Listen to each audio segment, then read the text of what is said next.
We can see that, even in these few questions that we have asked, a hierarchy is developing. The characteristics of body design used for classification of plants will be very different from those important for classifying animals. This is because the basic designs are different. Based on the need to make their own food, plants, or acquire it, animals. Therefore, these design features, having a skeleton, for example, are to be used to make subgroups rather than making broad groups. Questions 1. Which do you think is a more basic characteristic for classifying organisms? A. The place where they live. B. The kind of cells they are made of. Why? 2. What is the primary characteristic on which the broad division of organisms is made? 3. On what basis are plants, and when we connect this idea of evolution to classification, we will find some groups of organisms which have ancient body designs that have not changed very much. We will also find other groups of organisms that have acquired their particular body designs relatively recently.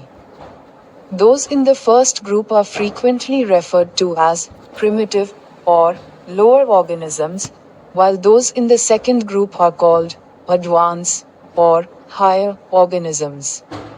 In reality, these terms are not quite correct since they do not properly relate to the differences.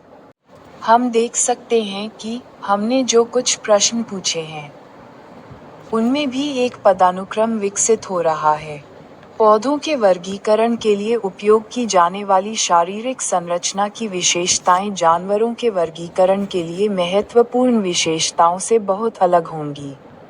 ऐसा इसलिए है क्योंकि बुनियादी design अलग अलग हैं, जो अपना भोजन खुद बनाने, पौधे या इसे प्राप्त करने, जानवरों की ज़रूरत पर आधारित हैं।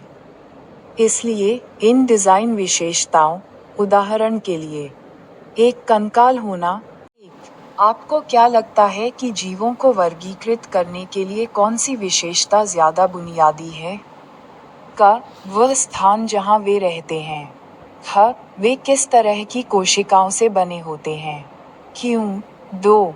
वह प्राथमिक विशेषता क्या है जिसके आधार पर जीवों का व्यापक विभाजन किया जाता है? 3.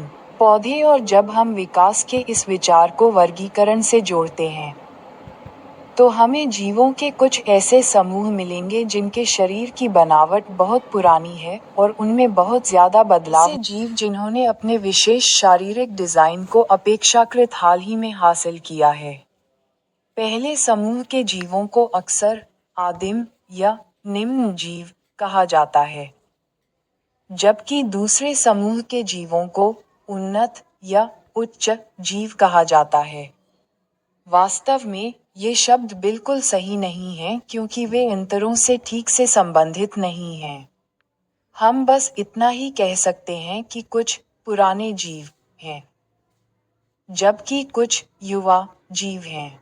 चूंकि इस बात की संभावना है कि विकासवादी समय के साथ डिज़ाइन में जटिलता बढ़ेगी, इसलिए ये कहना गलत नहीं होगा कि पुराने जीव सरल होते हैं, जबकि युवा जीव अधिक जटिल होते हैं।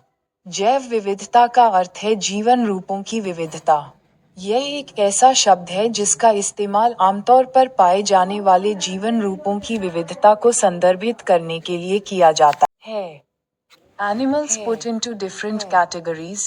7.2 Classification and evolution. All living things are identified and categorized on the basis of their body design in form and function. Some characteristics are likely to make more wide-ranging changes in body design than others.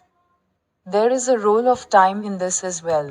So, once a certain body design comes into existence, it will shape the effects of all other subsequent design changes, simply because it already exists.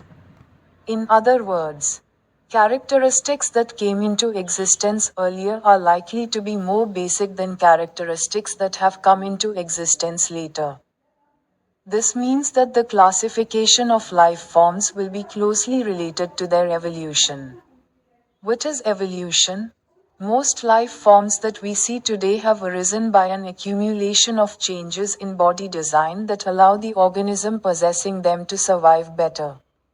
More to know in a particular region. Diverse life forms share the environment and are affected by each other too. As a result, a stable community of different species comes into existence. Humans have played their own part in recent times in changing the balance of such communities. Of course, the diversity in such communities is affected by particular characteristics of land, water, climate, and so on. Rough estimates state that there are about 10 million species on the planet, although we actually know only 1 or 2 millions of them. The warm and humid tropical regions of the Earth, between the Tropic of Cancer and the Tropic of Capricorn, are rich in diversity of plant and animal life. This is called the region of megadiversity of the biodiversity on the planet. More than half is concentrated in a few countries: Brazil, Colombia, Ecuador, Peru, Mexico ज़ाए। जानवरों को अलग अलग श्रेणियों में क्यों रखा जाता है? 7.2 वर्गीकरण और विकास सभी जीवित चीजों को उनके शारीरिक डिजाइन के आधार पर पहचाना और वर्गीकृत किया जाता है। कुछ विशेषताओं के कारण शारीरिक डिजाइन में दूसरों की तुलना में अधिक व्यापक परिवर्तन होने की संभावना होती है। इसमें समय की भी भूमिका होती है। इसलिए एक बार जब एक निश्चित शारीरिक डिजाइन अस्तित्व में आ जाती है, तो यह अन्य सभी बाद के डिजाइन परिवर्तनों के प्रभावों को आकार देगी, केवल इसलिए कि यह पहले से मौजूद है। दूसरे शब्दों में, जो विशेषताएं पहले अस्तित्व में आईं, वे बाद में अस्तित्व में आई विशेषताओं की तुलना में अधिक बुनियादी होने की संभावना है।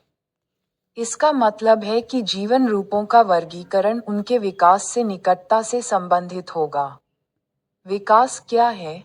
आज हम जो अधिकांश जीवन रूप देखते हैं, वे शारीरिक डिजाइन में परिवर्तनों के संचय से उत्पन्न हुए हैं, जो उन्हें धारण करने वाले जीव को बेहतर तरीके से जीवित रहने की अनुमति देते हैं। किसी विशेष क्षेत्र में विविध जीवन रूप पर्यावरण को साझा करते हैं और एक दूसरे से भी प्रभावित होते हैं। परिणामस्वरूप, विभिन्न प्रजातियों का एक स्थिर समुदाय अस्तित्व में आता है। मनुष्य ने हाल के समय में ऐसे समुदायों के संतुलन को बदलने में अपनी भूमिका निभाई है। बेशक, ऐसे समुदायों में विविधता भूमि, जल, जलवायु आदि की विशेष विशेषताओं से प्रभावित होती है। मोटे अनुमान बताते हैं कि ग्रह पर लगभग 10 मिलियन प्रजातियां हैं। हालांकि हम वास्तव में उनमें से केवल 1 या 2 मिलियन के बारे में ही जानते हैं। पृथ्वी के गर्म और आर्द्र उष्णकटिबंधीय क्षेत्र, उष्णकटिबंधीय और